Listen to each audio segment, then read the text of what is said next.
السلام عليكم ورحمة الله تعالى وبركاته. مرحبا بكم أصدقائي في درس آخر من دروس تعلم اللغة الفرنسية في قناتكم فرونسي افيك مهدي. إذا اليوم سوف نتعرف على الفعل être في زمن الحاضر، être au présent de l'indicatif.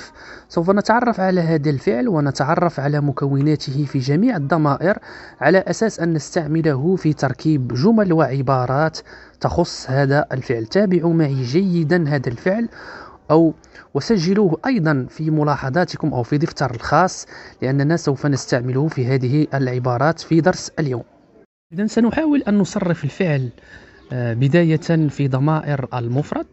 Je suis, tu es, il est, elle est. إذن أنا أكون، أنت، هو وهي. إذن نستعمل الفعل être في عبارات لوصف مثلا الأشياء أو وصف حالتي النفسية أو وصف مثلا هل أنا سعيد، أقول je suis content، أنا سعيد. إذن هنا فإنني أصف، لأن الفعل être هو من أفعال الحالة، إذن هو يصف لنا الحالة. إذن سوف نتعرف أيضا على عبارات أخرى نستعمل فيها الفعل être، لكن ليس اليوم وإنما لاحقا إن شاء الله. إذن الآن سوف نتحول إلى ضمائر الجمع. إذن بالنسبة لنحن سنقول nous sommes، أعيد nous sommes، vous êtes. لاحظوا أنني قمت ب la liaison أو عملية الربط بين s و e، فقلت vous êtes ولم أقول vous êtes. vous êtes، ils sont، إذن هم يكونون، elles sont وهن. إذن تذكروا هذا جيدا. حاولوا أن تكتبوا هذا الفعل في أو تصريف هذا الفعل في ملاحظاتكم، لأن كما قلت سوف نستعمله في عبارات اليوم. إذن مع أول عبارة، ما هو اسمك؟ إذن سؤال مثلا أحد نقول ما هو اسمك، نقول quel est ton prénom. prénom هنا هو اسمك الشخصي، لأن هناك فرق بين الاسم الشخصي والاسم العائلي. إذن quel est ton prénom هو الاسم الشخصي.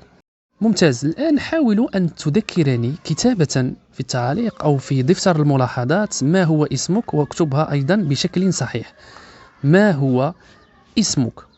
مهلة التفكير، قليل من التركيز. ما هو اسمك؟ سنقول quel est ton prénom. لاحظوا أننا دائما نستعمل الفعل في تركيب الجملة. quel est ton prénom. أعيد quel est ton prénom. ممتاز. إذن استعملنا كيل لأن ton prénom هو اسم مذكر مفرد. كيل، لاحظوا كيف كتبنا كيل بال واحدة. quel est ton prénom.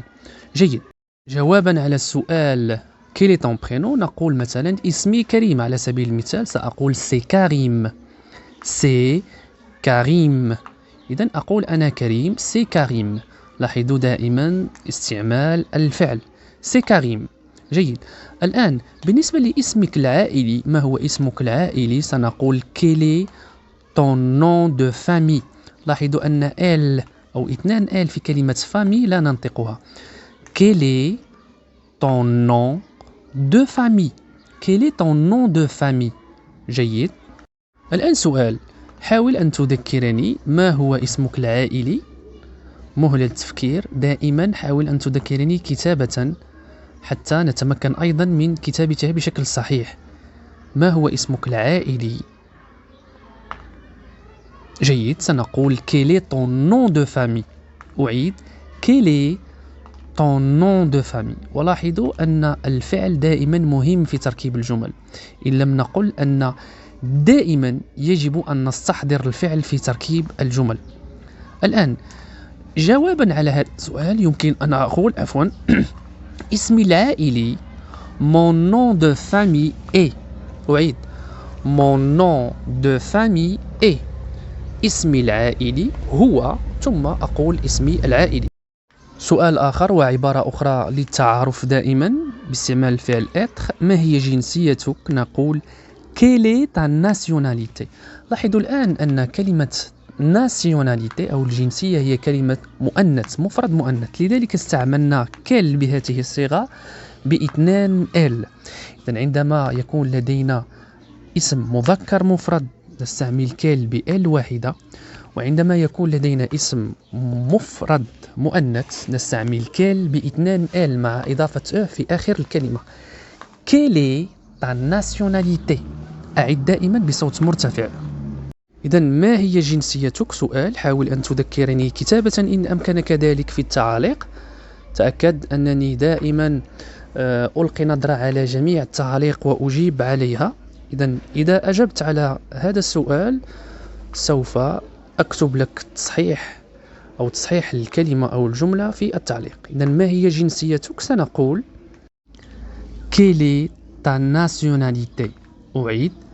Quelle est ta nation؟ لاحظوا أن T أمام ION ننطقها سيو وليس تيو، فنقول nationalité. Quelle est ta nationalité؟ ما هي جنسيتك؟ جوابا على Quelle est ta nationalité يمكن أن أقول أنا مغربي. Je suis marocain. Je suis. إذا لاحظوا استعمالات الفعل être. أنا الذي أتكلم سأقول je suis marocain. Je suis algérien. Je suis tunisien, irakien, saoudien, سودانيا. إذن على حسب الجنسية. سؤال آخر. ما هي مهنتك؟ Quelle est ta profession؟ دائما بالنسبة للأسماء أو الكلمات المؤنث نستعمل كيل باثنان ال.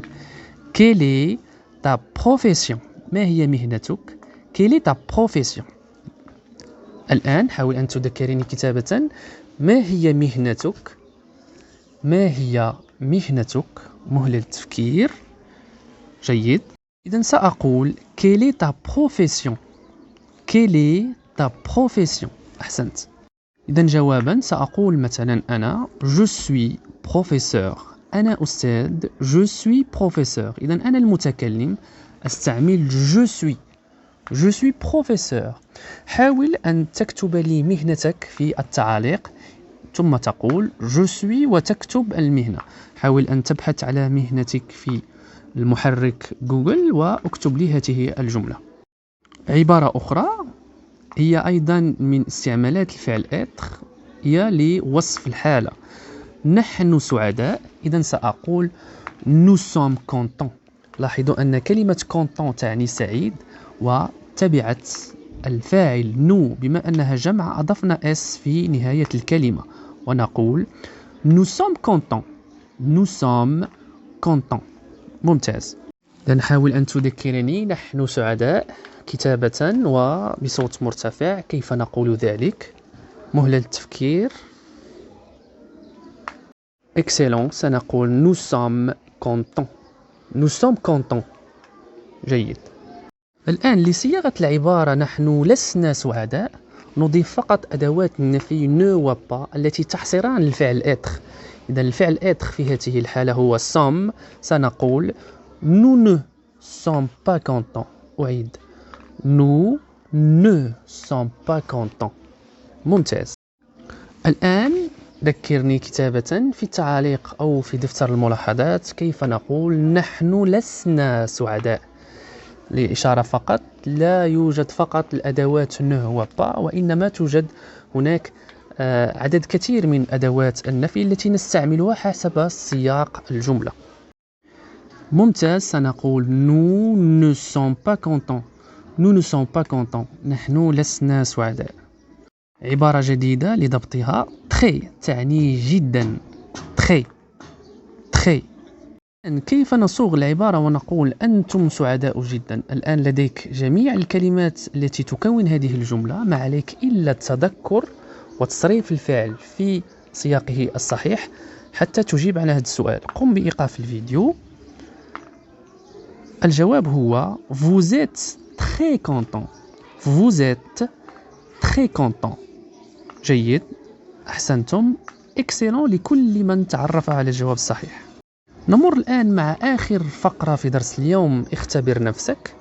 لدينا جملتين سوف نضيف الفعل être أو تصريف الفعل être في زمن الحاضر في هاتين الجملتين. الجملة الأولى ces deux enfants intelligents.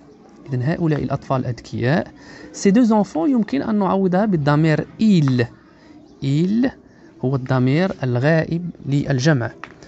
الجملة الثانية مريم petite mais elle comprendra. مريم صغيرة لكنها ستفهم. إذا مريم هو الضمير elle.